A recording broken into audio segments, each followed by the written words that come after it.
Hi, we're the Well Twins, and today we're going to talk about the top things we wish we knew before we retired early.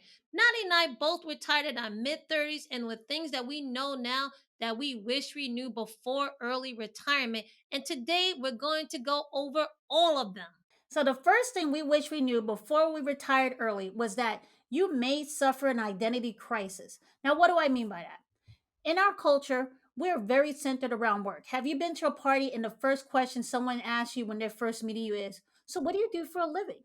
Now, when you retired early and you say, "Well, I'm retired," they just won't get it, okay? And they're gonna look at you like, this person might be unemployed. Or if you're a woman, they might try to reduce you down to you're a kept woman or maybe a stay at home mom. And I'm telling you now, stay at home moms have the hardest job. True But that. what you have to do in order to deal with this, you have to find a new identity. Your identity is no longer attached to your job. In order for you to find a new identity and continue to be relevant, you have to discover what it is that interests you and what do you want to identify with once you stop working.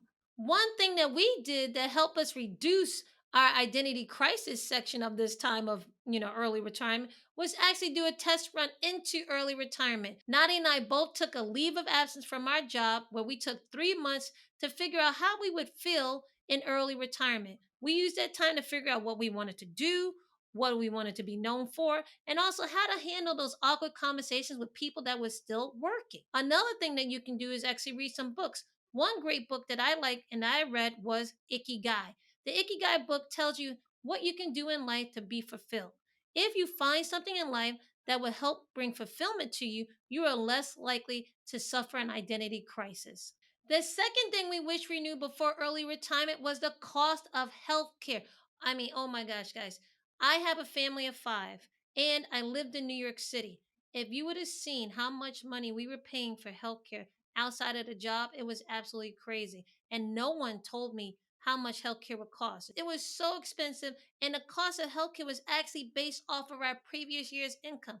Now, there is several ways you can get around healthcare costs when you retire early. If you have a spouse, the other spouse can stay working. Now, just because you can have the ability to retire early doesn't mean that you both have to. Maybe your spouse wants to continue working just to give you that extra security. And the healthcare costs can be covered by their employer. Another way to cover healthcare costs is to look at what your healthcare costs would be in your state once you stop working based on your income and try to save that money and put it to the side before you retire early. A third way is for you to move to a state that has lower healthcare costs than the one you currently reside in. That way, it will be easier for you to carry the healthcare costs once you retire early. Now, if you're wondering how much is the income limit so that you can qualify for state health care like Obamacare, check out healthcare.gov. It gives income limits for each state. Another thing we wish we knew before we retired early was the importance of having multiple income sources. A lot of people, when they retire early, they do it through the stock market. Now, we did it partially through the stock market, but we also had other income sources that proved to be very valuable in our retirement stage. We get money through real estate investments, and primarily because Nicole and I both have multifamilies. What we did was use those multifamilies to help us house hack and lower our expenses at the same time bringing more money in. We also have small businesses that we use to also bring money in. These are important because when you're retiring early, you want to make sure you can stay in retirement. You don't want to focus on just one income source because that income source can dry up or something drastic can really happen to it. So you want to give yourself a lot more options. And we did this through three different ways: entrepreneurship, real estate, and through the stock market. Now, I want to go back to what Nadia was saying about the stock market and real estate and the value of diversifying, because truthfully, none of us could have predicted the pandemic, and none of us could have predicted how crazy the housing market was and how crazy the stock market has been lately. But because we focused on house hacking with our multifamilies, and also we focused on dividends, because dividends is the only way to make passive income in the stock market, and you can make money just by holding the stock, not by selling. We focused on that to give us a steadier source of passive income from that. Now, if you want to learn more about dividends and more about how we invest, please check out the playlist that we have listed at the end of this video.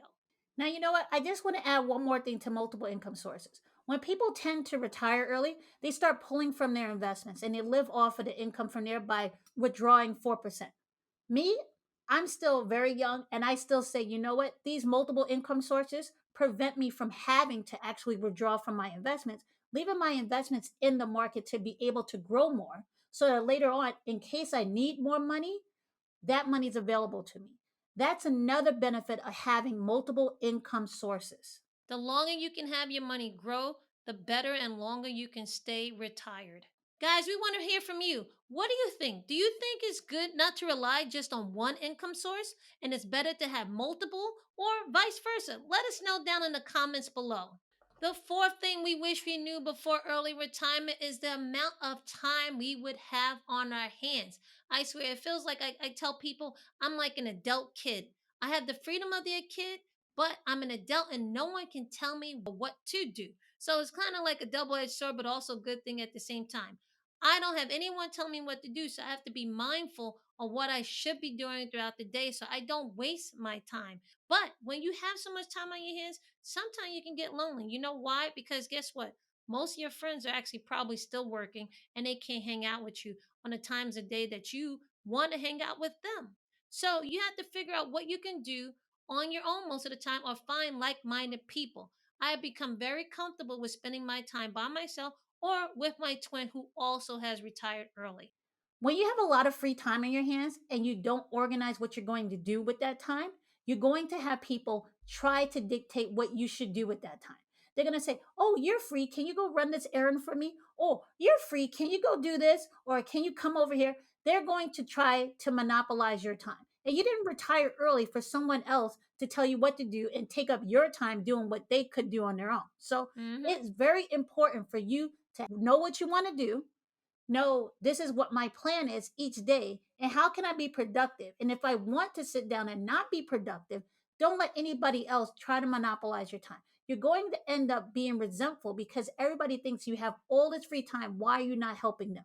You retired early for your own self, not for everyone else. Now, what do we do with our free time? Well, we're actually working our way up Maslow's hierarchy. Now, if you're not familiar with that, that is a chart. It's a pyramid chart that tells you basically once you get over all your basic needs of shelter, food, clothing, and also love and relationships, you start going to higher levels of what will be fulfillment, maybe self actualization, which is what is your full potential in life? How can you obtain that full potential of anything that you want to do? And also spiritual attainment. We're very spiritual people now, and we're becoming more spiritual every day. One of the things I do with my time is I tend to work out more. I'm trying to improve myself on each front.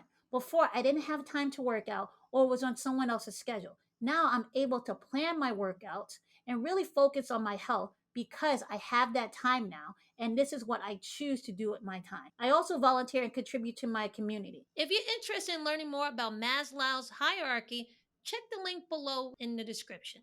Another thing I wish I knew before I retired early was that it is a misconception that when you retire early, you have the freedom to do what you want with your day every single day. Now, don't get me wrong, this can be the case, but you don't get to work less and play more or do what you want with your day unless you plan ahead. That's why I like scheduling. For instance, I retired in my mid 30s, but I also have children. I would love to take vacations all the time and travel around the world, but I can't do that because they have a school schedule. So I have to plan my vacations. That's a restriction on my time. Now, when it comes to me and building off of scheduling, I'm a big believer in routines. Some might say that routines are limiting, but I believe routines bring me freedom. When I use routines, it allows me to cut down the time I think about chores and allow me to focus my time on things I find more fulfilling. So, for example, I do weekday meals. I plan out Monday, Tuesday, Wednesday, Thursday, Friday meals so I don't have to think about it, so that I can use that time to think about something else. Now, if you like routines and you want to learn more about routines or more about scheduling, I suggest you check out the book Atomic Habits. It Yep. has helped me build routines and also helped me find more freedom and flexibility, even though I have more commitments now. We hope the things that we shared in this video will help you when you're trying to plan your early retirement. Because you know what? More conversations need to happen about early retirement in this country. It's not written in stone that you have to retire at 65. Everyone has the ability, with the plan in place, to retire early. And we hope some of these tips helped you out. And as always, show these twins some love, subscribe to the channel, and share this with someone you care about.